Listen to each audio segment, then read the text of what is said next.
स्वागत के लिए आप सबको बहुत बहुत धन्यवाद। साथ हमारे कौन चलेगा, बोल साथ हमारे कौन चलेगा, बोल साथ हमारे कौन चलेगा, बोल ये सरकार आपके लिए नहीं चल रही है, ये सरकार सिर्फ बड़े बड़े उद्योगपतियों के लिए। यहाँ पे ये सामने खड़े हो जाते हैं और फिर टीवी पे हमारी मीटिंग कभी नहीं दिखाएंगे, सिर्फ मोदी जी के दिखाएंगे। खैर इनकी गलती नहीं है, ये तो सिर्फ कैमरा चलाते हैं, छोटे रिपोर्टर हैं। इनके मालिक हैं वो मोदी जी से फायदा लेते हैं, इसीलिए वो मोदी जी का चेहरा 24 घंटा टीवी पे चलाते हैं। अच्छा, आपने अपने आप से कभी पूछा है कि टीवी पे 24 घंटा नरेंद्र मोदी जी दिखाई देते हैं और कांग्रेस पार्टी के नेता टीवी पे कभी नहीं दिखते? आपने कभी पूछा अपने आप से ये होता क्यों है? मैं आपको बताऊं, क्योंकि टीवी के मालिक किसान नहीं है, मजदूर नहीं है। अगर टीवी वाले मालिक किसान और मजदूर होते तो 24 घंटा कांग्रेस पार्टी के लोगों के चेहरे उस पर दिखते। मगर टीवी के मालिक अदानी जी हैं, पूरा का पूरा फायदा नरेंद्र मोदी जी अदानी जी को देते हैं, तो टीवी वाले इसलिए हमारी मीटिंग नहीं दिखाते। भाइयों और बहनों, दो तरीके की सरकार होती है। लोग आपसे कहेंगे अलग अलग तरीके की सरकार होती है, नहीं, सिर्फ दो तरीके की सरकार होती है। अब मैंने 20 साल राजनीति में काट लिए हैं, दो ही तरीके की होती है। एक सरकार होती है जो देश और प्रदेश के सबसे अमीर लोगों के लिए काम करती है, और दूसरी सरकार होती है जो देश या प्रदेश के किसानों, मजदूरों, छोटे व्यापारियों, युवाओं, बेरोजगार युवाओं के लिए काम करती है। और तीसरी सरकार होती नहीं। अब आपने निर्णय लेना है कि आप कौन सी सरकार चाहते हो। आपके पास, आपके सामने चुनाव है, आपने निर्णय लेना है। कमल का बटन दबाओगे, अदानी जी की सरकार बनेगी, खदान चली जाएगी, सही दाम नहीं मिलेगा, एयरपोर्ट पोर्ट सब उठा के ले जाएंगे, आपकी जमीन छीन के ले जाएंगे। या फिर कांग्रेस पार्टी का बटन दबाओ और जैसे ही आपने बटन दबाया वैसे ही किसानों का, मजदूरों का, छोटे व्यापारियों का काम शुरू हो जाएगा।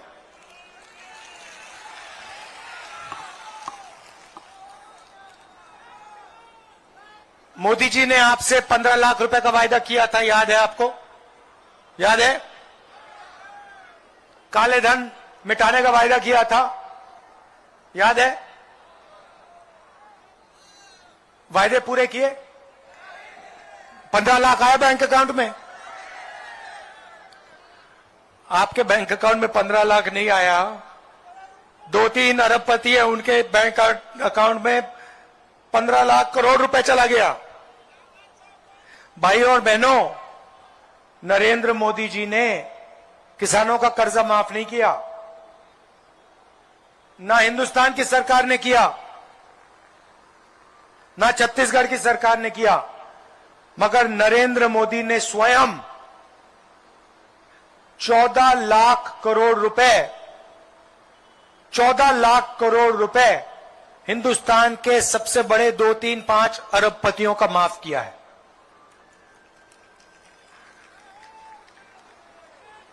हमने भी आपसे वायदे किए थे, मैंने स्वयं वायदे किए।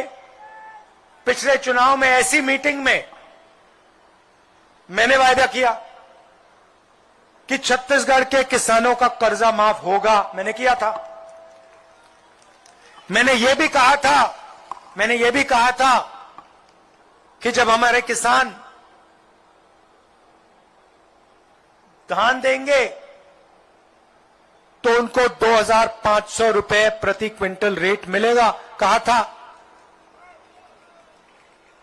मोदी जी ने आपसे झूठ बोला, मैंने आपसे सच बोला। सफाई आपके सामने है, पूरा छत्तीसगढ़ जानता है। अच्छा एक बात बताओ, हमने वायदा किया था 2,500 का, आज क्या रेट है?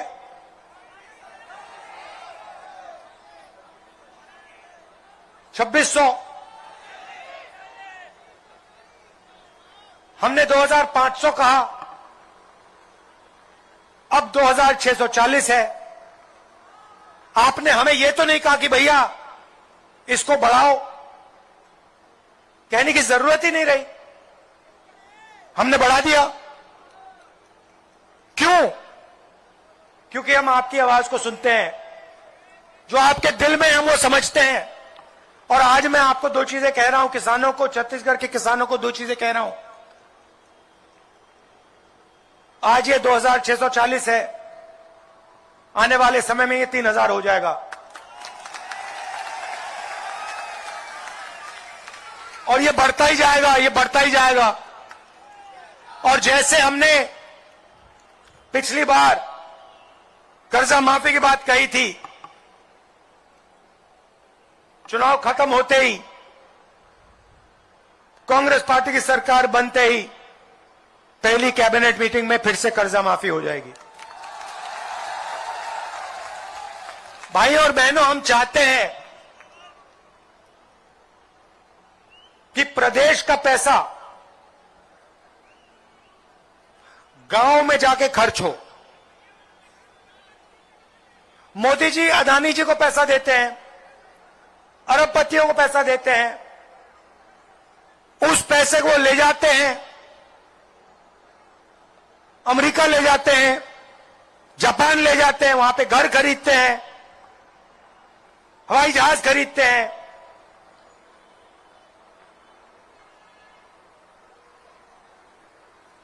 हम किसान को पैसा देते हैं, हम मजदूर को पैसा देते हैं। किसान और मजदूर अपने पैसे को कहां खर्च करते हैं? क्या अमेरिका में करते हैं या आपके गांव के पास करते हैं? गांव में करते हैं ना। तो जैसे ही हम किसान के जेब में पैसा डालते हैं, मजदूर के जेब में पैसा डालते हैं, वैसे ही वो जाके गांव में, शहरों में पैसा खर्च करते हैं। और जैसे ही वो पैसा खर्च करते हैं, छत्तीसगढ़ की अर्थव्यवस्था चालू हो जाती है, शुरू हो जाती है। भाइयों और बहनों, किसान, मजदूर और छोटा व्यापारी, छोटा बिजनेसमैन इस देश को चलाता है। आप लोग इस देश की रीढ़ की हड्डी हो, इसीलिए हम आपका कर्जा माफ करते हैं, इसीलिए हम आपकी मदद करते हैं। आज सुबह, और सुनिए, आज सुबह छत्तीसगढ़ के बड़े बड़े नेताओं के साथ, बघेल जी के साथ, टीएस सिंहदेव जी के साथ, महंत जी के साथ, साहू जी के साथ हम खेत में 1-2 घंटा किसानों के साथ काम किए।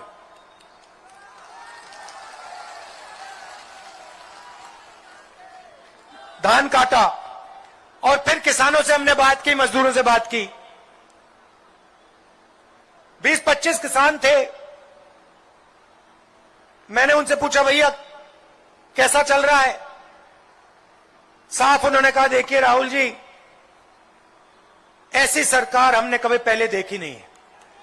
इस सरकार ने जितना हमारे लिए काम किया है, किसी और सरकार ने हमारे लिए काम नहीं किया। 2,500 में कर्जा माफी में एक और चीज जोड़ देता हूं, 23,000 करोड़ रुपए किसान न्याय योजना में 26 लाख किसानों को इस सरकार ने दिया है। सीधा छत्तीसगढ़ के शहरों में, गांव में डायरेक्ट ये पैसा डाला है और इससे पूरे छत्तीसगढ़ को फायदा हुआ है, छोटे व्यापारियों को फायदा हुआ है। मगर जब मैं मजदूरों से बात कर रहा था तो मजदूरों ने मुझे एक बात कही, कहा कि देखिए राहुल जी, आप हमें 7,000 रुपए देते हैं, साल के 7,000 रुपए देते हैं, 5 लाख मजदूरों को इस सरकार ने फायदा पहुंचाया है। मगर आप एक काम कीजिए, आज सुबह हमें बताया, प्रेस वाले जाके उनसे मिल लीजिए, पूछ लीजिए, आज सुबह उन्होंने हमें बताया कि देखिए ये जो 7,000 रुपए ये थोड़ा कम है। मैंने ये गाड़ी में अपने नेताओं से बात की और 5 मिनट में हमने निर्णय ले लिया, 7,000 नहीं, अब 10,000 रुपए मिलेगा।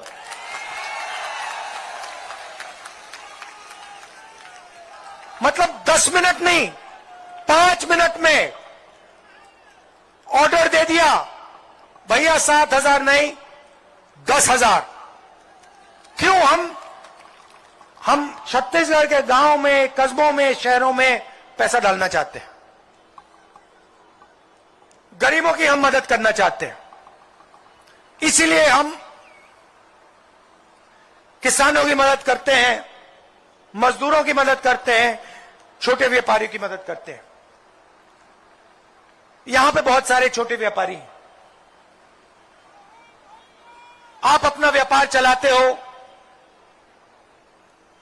दुकानें चलाते हो,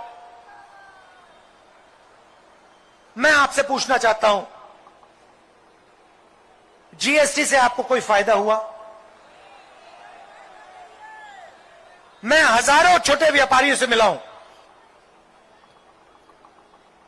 सबसे पूछता हूं मैं कि भैया बताइए, नरेंद्र मोदी जी ने जीएसटी की, नोटबंदी की, ये किसके लिए किया? इसका आपको कोई फायदा मिला? सारे के सारे कहते हैं नरेंद्र मोदी जी ने ये काम अदानी जैसे लोगों के लिए किया है, हमारे को इससे कोई फायदा नहीं मिला, हमें सिर्फ नुकसान है, नुकसान है, नुकसान है। इनकी योजनाएं देख लीजिए, जीएसटी, नोटबंदी, किसान बिल, सारी की सारी योजनाएं गरीबों को चोट लगाती हैं। सारी की सारी योजनाएं अदानी जी जैसे लोगों को फायदा पहुंचाते हैं। अदानी जी को देखिए, एयरपोर्ट उनके पास, बंबई का एयरपोर्ट उनका नहीं था, बंबई के एयरपोर्ट के मालिक पर सीबीआई की इंक्वायरी हो गई, ईडी की इंक्वायरी हो गई। 2 मिनट में उसने कहा भैया ये लो एयरपोर्ट, अदानी जी को हो गया एयरपोर्ट। सारे एयरपोर्ट्स उनके हाथ, सारे पोर्ट्स उनके हाथ, किसान बिल उनके लिए। विदेश में सबसे जरूरी फाइनेंशियल अखबार है, दुनिया का सबसे मशहूर फाइनेंशियल अखबार है, वो कहता है कि नरेंद्र मोदी जी ने अदानी जी की मदद की है। और उन्होंने सवाल पूछा कि अदानी जी के पास 20,000 करोड़ रुपया जो विदेश में है वो कहां से आया? कोई जवाब नहीं भाइयों और बहनों। मैं आपको बताता हूं, मदद किसने की? मदद अदानी जी की, नरेंद्र मोदी जी ने की। पैसा कहां से आया? आपकी जेब से आया। लाखों करोड़ रुपए जीएसटी आप देते हो, किसान देता है, छोटे व्यापारी देते हैं, आपका कर्जा माफ नहीं होता। 14 लाख करोड़ रुपए जो आपका जीएसटी का पैसा था, उससे नरेंद्र मोदी जी ने हिंदुस्तान के सबसे बड़े अरबपति अदानी जी जैसे लोग का कर्जा माफ किया। मोदी जी कहते हैं कि वो ओबीसी के लिए काम करते हैं।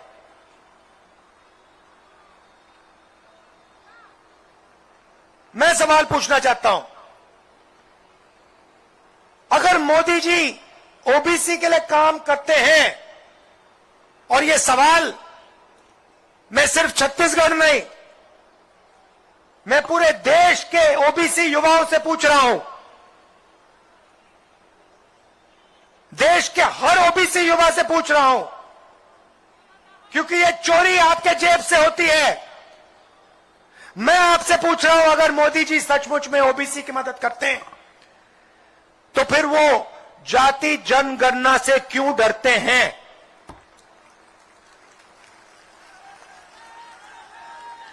वो देश को ओबीसी की सच्ची आबादी क्यों नहीं बताना चाहते? भाई और बहनों, हिंदुस्तान को 90 अफसर चलाते हैं। Secretary to government of India और कैबिनेट सेक्रेटरी 90 लोग हैं। ये लोग हिंदुस्तान के बजट के सारे निर्णय लेते हैं। मनरेगा में कितना पैसा जाएगा, शिक्षा में कितना पैसा जाएगा, आदिवासियों को क्या मिलेगा, ट्रेनिंग में कितना पैसा जाएगा, स्वास्थ्य में कितना पैसा जाएगा, ये सारे का सारा ये 90 लोग निर्णय लेते हैं। इनको हम secretary to government of India कहते हैं, आईएएस के अफसर हैं। ये लोग लाखों करोड़ रुपए के निर्णय लेते हैं। बजट में कोई भी डिसीजन हो, ये 90 लोग लेते हैं। नरेंद्र मोदी जी ओबीसी की भागीदारी की बात करते हैं। मैं आज इस मीटिंग में ओबीसी, दलित, आदिवासी युवाओं से पूछना चाहता हूं, इन 90 अफसरों में से जो हिंदुस्तान के बजट पर पूरे सारे निर्णय लेते हैं, इन अफसरों में से ओबीसी कितने, दलित कितने, आदिवासी कितने?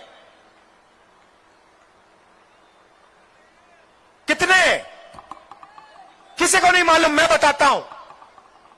सबसे पहले दूसरा सवाल, भाई और बहनों, हिंदुस्तान में ओबीसी की कितनी आबादी है? ये देखो सन्नाटा छा गया, कोई नहीं जानता। नरेंद्र मोदी 24 घंटा ओबीसी करते हैं, मगर इस भीड़ में मैं पूछ रहा हूं, भैया हिंदुस्तान में ओबीसी कितने हैं? कोई जवाब नहीं दे पा रहा। कितने हैं? देखो बिल्कुल सन्नाटा छा गया। अब सुनिए, मैं आपको बताता हूं, हिंदुस्तान में तकरीबन 50% ओबीसी आबादी है। अब सुनिए, मजे की बात सुनिए, 50% ओबीसी, 12 से 14% आदिवासी, तकरीबन 15% दलित। अब सुनिए, इन अफसरों में से 90 अफसरों में से 3 अफसर ओबीसी के हैं। आबादी आपकी 50% और 90 में से 3 आपके। बात वहां नहीं रुकती, और मजेदार बात सुनिए, हिंदुस्तान का बजट तकरीबन 45 लाख करोड़ रुपए का है। 90 लोग इस पैसे को बांटते हैं। 90 में से 3 ओबीसी हैं, और जिन लोगों की 50% आबादी है, वो सिर्फ बजट का 5% बांटते हैं। मतलब अगर हिंदुस्तान के बजट में 100 रुपए होते, तो हिंदुस्तान का 50% ओबीसी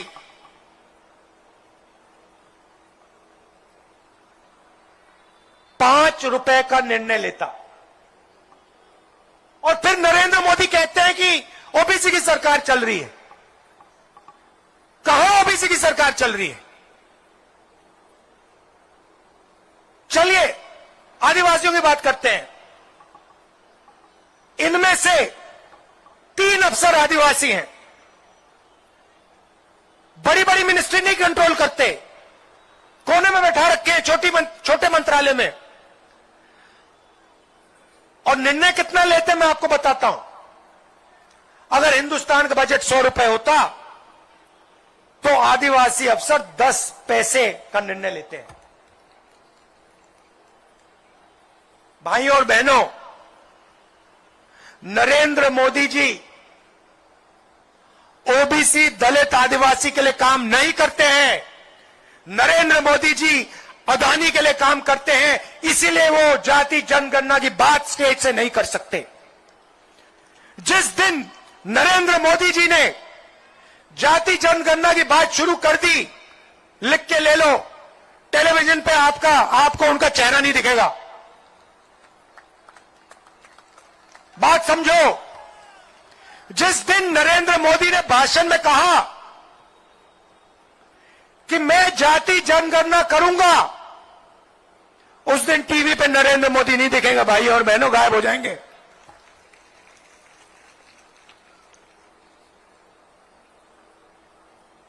हमने साफ कह दिया है, जैसे हमारी सरकार आएगी दिल्ली में, हमने जाति जनगणना यूपीए के समय किया था, उसके आंकड़े नरेंद्र मोदी पब्लिक नहीं करना चाहते, आपको बताना नहीं चाहते। जैसे ही हमारी सरकार आएगी, पहला निर्णय उसको हम पब्लिक कर देंगे, पूरे देश को बता देंगे ओबीसी कितने हैं, दलित कितने, आदिवासी कितने। और छत्तीसगढ़ में जैसे हमारी यहां सरकार आएगी, जाति का सर्वे होगा, जैसे हम कर्नाटक में कर रहे हैं, राजस्थान में, मध्य प्रदेश में करवाएंगे, वैसे ही हम यहां करेंगे। तब सच्ची आपकी ओबीसी, दलितों और आदिवासियों को फायदा मिलेगा। एक नया चैप्टर लिखा जाएगा हिंदुस्तान के इतिहास में, एक नया चैप्टर लिखा जाएगा। और आपको सचमुच में जो भागीदारी मिलनी चाहिए, दलितों को, आदिवासियों को, पिछड़ों को, जो किसान हैं, मजदूर हैं, छोटे व्यापारी हैं, उनको जो भागीदारी मिलनी चाहिए वो मिलनी शुरू हो जाएगी।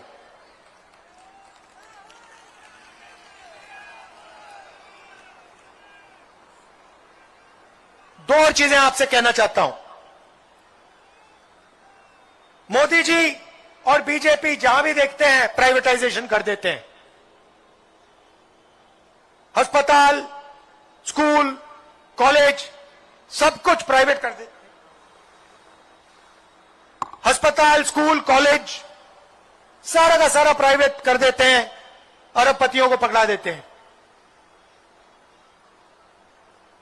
ऐसा देश हमें नहीं चाहिए। सरकार का काम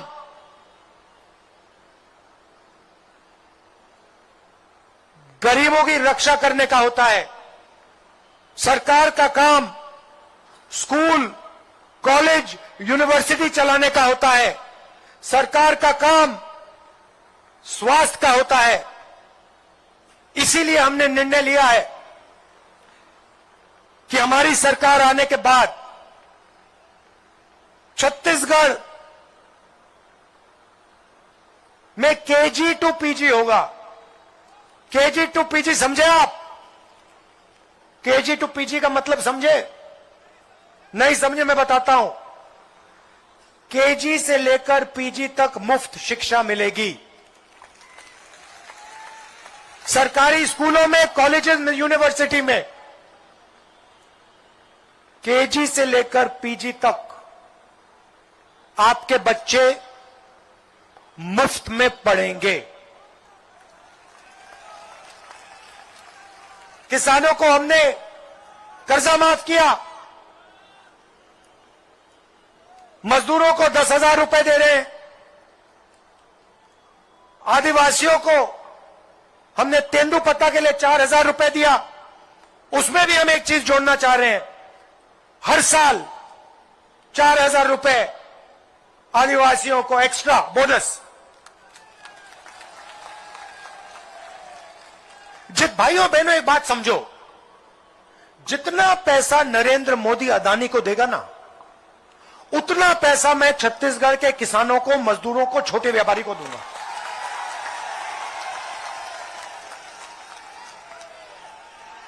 और अभी कमी क्या है, अभी दिल्ली में सरकार नहीं है, अभी हम काम छत्तीसगढ़ में करेंगे, मगर जिस दिन दिल्ली की सरकार आ गई ना, फिर देखना क्या होता है।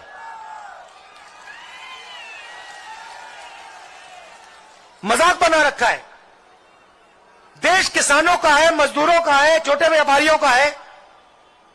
ऐसा लगता है कि भैया देश में बस 2-3 लोग हैं, अदानी जी हैं और कोई है ही नहीं। तो जितना पैसा वो उसको देंगे, लिख के ले लो, उतना पैसा मैं आपको दूंगा।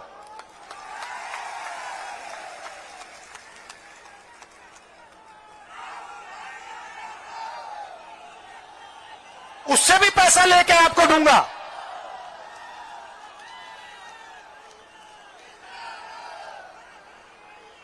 अंग्रेजी की बात होती है। एक और मजे की बात बताता हूं, देखिए मैंने कल नेताओं से बात की, बघेल जी से बात की, और मैंने कहा देखिए जो किसान, मजदूर और छोटा व्यापारी है, ये छत्तीसगढ़ की रीढ़ की हड्डी है, फाउंडेशन है, नींव है। ये जैसे किसी भी इमारत की नींव होती है, ये हमारे प्रदेश की नींव है। तो मैंने कल चीफ मिनिस्टर से कहा देखिए आपको बड़ा सोचना चाहिए।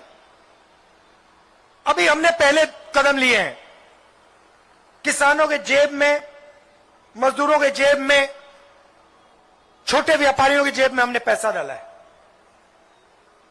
अब छोटे व्यापारी कहेंगे भैया आपने हमारा तो कर्जा माफ नहीं किया, और मैं उनसे कहूंगा भैया जब किसान की जेब में पैसा आता है वो खरीदता कहां से है? वो आप ही की दुकान में तो आता है। जब मजदूर की जेब में पैसा जाता है वो खरीदता कहां से? आपकी दुकान में आता है। तो जब हम किसान के जेब में पैसा डालते हैं, मजदूर की जेब में पैसा डालते हैं, ऑटोमेटिकली वो छोटे व्यापारी के जेब में चला जाता है।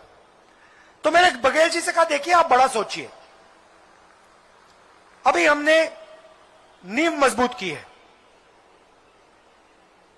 अभी मान जी ने कहा छत्तीसगढ़ धान का कटोरा है, कहा आपने।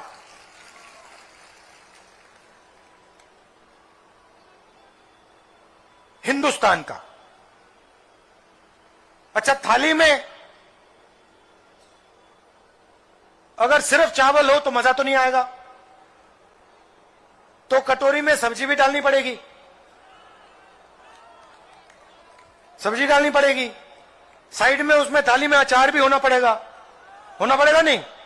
तो मैंने बघेल जी से कहा देखिए आप ऐसे करिए, जैसे आपने यहां पे अंग्रेजी स्कूल का जाल फैलाया है, 400 अंग्रेजी इंग्लिश मीडियम स्कूल खुले हैं, वैसे ही आप फूड प्रोसेसिंग का जाल फैला दीजिए। हर डिस्ट्रिक्ट में कोई ना कोई फूड प्रोसेसिंग की इंडस्ट्री खोल दीजिए। जहां आम उगाते हैं वहां आम की प्रोसेसिंग की इंडस्ट्री खोल दीजिए। जहां हमारे आदिवासी लोग जंगल में इमली निकालते हैं, इमली की प्रोसेसिंग का प्लांट लगा लीजिए। ऐसे फूड प्रोसेसिंग यूनिट्स पे एक जाल बैठा दीजिए। और फिर मैंने उनसे कहा जैसे ही हमारी दिल्ली में सरकार आएगी, हम 2-3 इंटरनेशनल एयरपोर्ट छत्तीसगढ़ में डाल देंगे, और फिर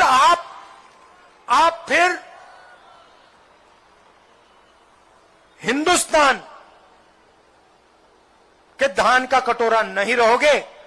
आप पूरी दुनिया में अपना धान बेचोगे, सब्जियां बेचोगे, पूरा का पूरा आपका माल यहां से जाएगा, अमेरिका जाएगा, दुबई जाएगा, इंग्लैंड जाएगा, जापान जाएगा, और वहां पे जब जापानी युवा चावल खाएगा कहेगा भाई ये छत्तीसगढ़ी बहुत जबरदस्त स्वादिष्ट चावल है, ऐसा चावल तो मैंने कभी पहले खाया नहीं। फिर वो हवाई जहाज में यहां आएगा, आपके प्रदेश को देखेगा। तो इसीलिए मेरा कहना है कि छत्तीसगढ़ को सिर्फ हिंदुस्तान से नहीं जोड़ना, छत्तीसगढ़ को पूरी दुनिया से जोड़ना है। और अगर हमें पूरी दुनिया से जुड़ना है तो अगर आप अमेरिका जाओगे तो आपको अंग्रेजी की जरूरत पड़ेगी, पड़ेगी नहीं पड़ेगी? इसलिए हम चाहते हैं कि ज्यादा से ज्यादा लोग हिंदी पढ़ो, छत्तीसगढ़िया पढ़ो, सीखो, मगर अंग्रेजी भी सीखो। क्यों? छत्तीसगढ़िया आप यहां बात करोगे एक दूसरे से, छत्तीसगढ़िया का आपका यहां प्रयोग होगा छत्तीसगढ़ में। यूपी जाओगे, बिहार जाओगे, राजस्थान जाओगे, मध्य प्रदेश जाओगे, वहां पे आप हिंदी का प्रयोग करोगे। और आने वाले समय में कल जब आपके बच्चे अपने धान को अमेरिका भेजेंगे, आपकी सब्जियों को जापान भेजेंगे, तो फिर उनको अंग्रेजी बोलनी जरूरी होगी। तो हमारी प्लानिंग भाई और बहनों आज की नहीं है। आज आप कहोगे भाई अंग्रेजी का क्या फायदा? अंग्रेजी का फायदा कॉल सेंटर में नौकरी मिल जाएगी, किसी भी मल्टीनेशनल कंपनी में काम करना हो अंग्रेजी में बोलो। आने वाले समय में जब यहां एयरपोर्ट खुलेंगे, और भैया मैं एक बात कह देता हूं, एक बार कह देता हूं तो मैं छोड़ता नहीं हूं, ये मत भूलो आप। मैंने आपको वायदा किया था यहां पे कर्जा माफ होगा। हमारी वहां दिल्ली में सरकार आएगी, मैं गारंटी करके कह रहा हूं यहां इंटरनेशनल एयरपोर्ट लगेगा। और उसके पास में बता रहा हूं, उसके पास में टर्मिनल होगा जहां पे आपका पूरा का पूरा धान, सारी की सारी सब्जी, जो फूल आप यहां उगाते हो, वहां सब वहां टर्मिनल होगा, सीधा यहां से जाएगा, अमेरिका जाएगा, दुबई जाएगा, जापान जाएगा। मतलब ये चीफ मिनिस्टर की, मेरी, हमारी नेताओं की, आपके लिए ये विजन है, दृष्टिकोण है, ये हम करना चाहते हैं। बीजेपी क्या करती है? आती है, नफरत फैलाती है, एक धर्म को दूसरे धर्म से लड़ा देती है, एक जात को दूसरी जात से लड़ा देती है।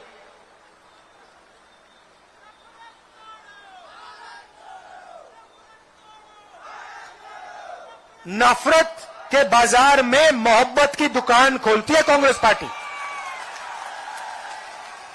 अब आखिरी बात, काफी लंबा बोल लिया मैं, आखिरी बात। बीजेपी के लोग कहते हैं भैया छत्तीसगढ़िया मत सीखो,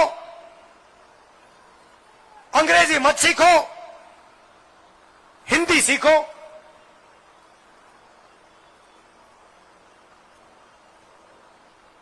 छत्तीसगढ़िया को 8th शेड्यूल में नहीं शामिल किया। पूरा छत्तीसगढ़ जानता है, आपकी भाषा का अपमान किया। कहते हैं छत्तीसगढ़िया मत सीखो, अंग्रेजी मत सीखो, हिंदी सीखो।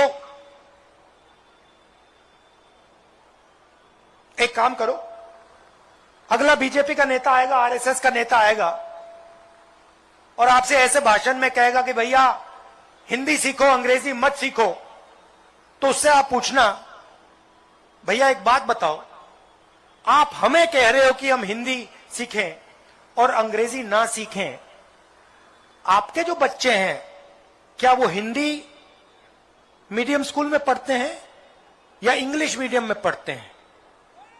हाँ, हाँ, उनके सारे के सारे बच्चे इंग्लिश मीडियम में पढ़ते हैं। क्यों? क्योंकि वे चाहते हैं कि किसान के बच्चे, मजदूर के बच्चे, छोटे व्यापारी के बच्चे अंग्रेजी ना बोले, कंप्यूटर का काम ना करें, सॉफ्टवेयर प्रोग्रामिंग ना करें, इंजीनियर ना बने, विदेश से व्यापार ना करें। वो आपको गांव में रखना चाहते हैं, गरीब रखना चाहते हैं। हम आपको पूरी दुनिया में घुमाना चाहते हैं, आपके बच्चों को बड़ा से बड़ा सपना दिखाना चाहते हैं।